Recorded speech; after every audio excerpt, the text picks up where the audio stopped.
You've written well about Lamar Jackson. You've had plenty to say about the lack of representation. I want you to run with it. I won't lead the witness. Where are you right now on Lamar Jackson?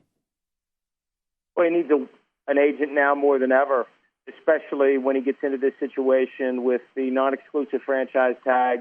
He can talk to teams. He can negotiate with teams. We're hearing the parade of teams that aren't interested in him.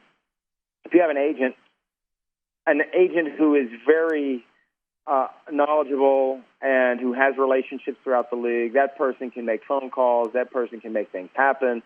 That person can get in touch with people from the media and float things that may or may not be true. There's all sorts of ways that having an agent can help. My concern is he's too stubborn at this point to change because he would believe he's admitting that he should have had an agent all along. He should have had an agent all along. But I think it's critical now, if he really wants to try to make the most out of this situation and finally get a long-term deal done, he needs someone to be doing it for him. He needs someone to explain to him when the time has come to accept. At some point, you've got to do a deal with someone. He's been unable to do a deal with the Ravens. The Ravens do deals with people all the time, including with Roquan Smith, who doesn't have an agent. It's not the Ravens. It's Lamar Jackson. And, you know, I feel bad for where he is right now, but the reality is he bears a lot of responsibility for where things are right now because he's refused to have an agent. You know, Mike, I'm so happy you made that point. I brought this up the other day that I think he could have – I understand you don't want to give away 3%. I think that's still the current number or the max that an agent can charge at this point in time. But I felt like he could have negotiated with somebody and said, listen, take me on in this particular instance. I'm going to give you $1 million flat fee, $500,000, whatever it is. I just thought an agent would be willing to take him on to say they represent him because of his name. He's a top 10 name in the National Football League. I mean, from your perspective, why did he decide to go independently here? I understand the 3% fee. Let's say you get $250 million. Nobody wants to give away $7.5 million. But a player of his caliber could have negotiated down and said, listen, it's $500,000. You want it or not, there's the door. Well, and 3% is the maximum that's allowed by the NFL Players Association. There has been a push in recent years to make that lower. For plenty of players, it is lower. Plenty of agents go as low as 1%. Some do it for free. There was a fight a few years back where the union wanted to make the default number 1.5% on the standard representation agreement. You there? Yep. Sorry, Mike. No, we got you. Yep, we got you. We had lost you for a second, but he's anyway, back. Yeah, I mean, the bottom line is this. I think players have decided to represent themselves because they think they're saving money. And I remember when I practiced law, you know, you'd take on a contingency fee for a case where you represent a plaintiff. It's a significant percentage if you take it all the way through trial. 33% if I put my money into this case and I put my time into this case and I take it through trial, which is unpredictable, and we win. And every once in a while a client would say, well, why is it so high? And it's like, well, that's what it is. That's the standard rate. And, you know, you got two choices. You can take 67% of what I can get for you, or you can take 100% of what you can get on your own. And I guarantee you that what you get on your own is going to be a hell of a lot less than 67% of what someone gets for you. And that's where Lamar and others like him are, I think, misguided.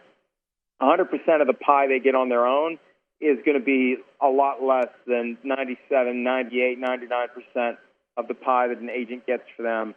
But they don't want to do it. And I think the other problem, too, unlike taxes, which come out of the game check, the agent fees get paid via an invoice that's issued once per year.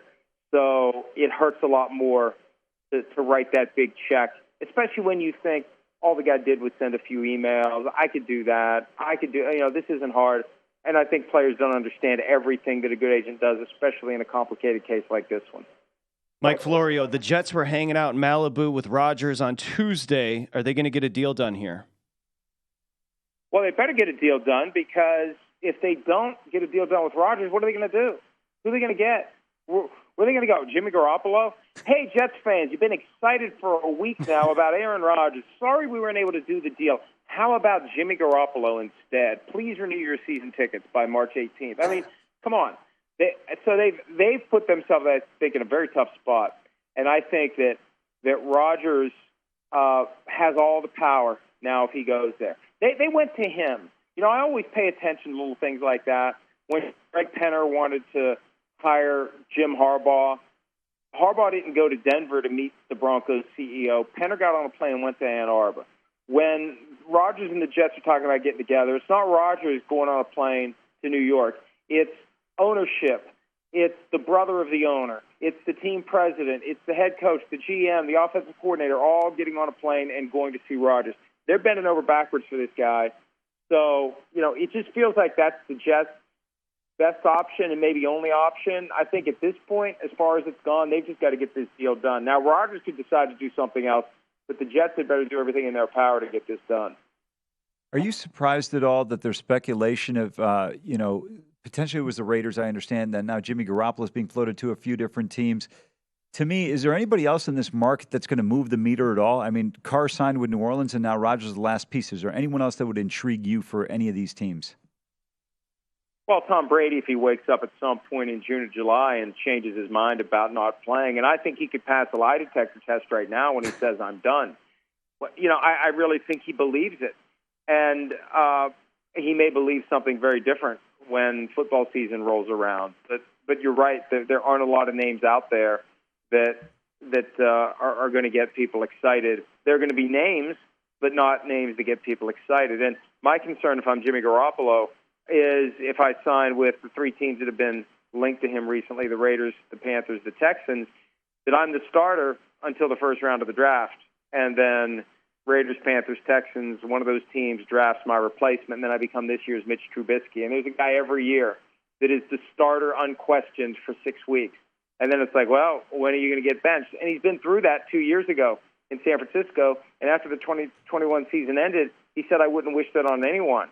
And if I'm him, I'd rather go be the understudy to Tua Tagovailoa than be in a position to become Jimmy Garoppolo from 2021 instead of guy who is clear starter for whatever team it's going to be for the 2023 season. And I think whatever contract he signs will tell us a lot about whether he's at risk for getting supplanted. Go to VSiN.com/subscribe to become a VSiN Pro subscriber today.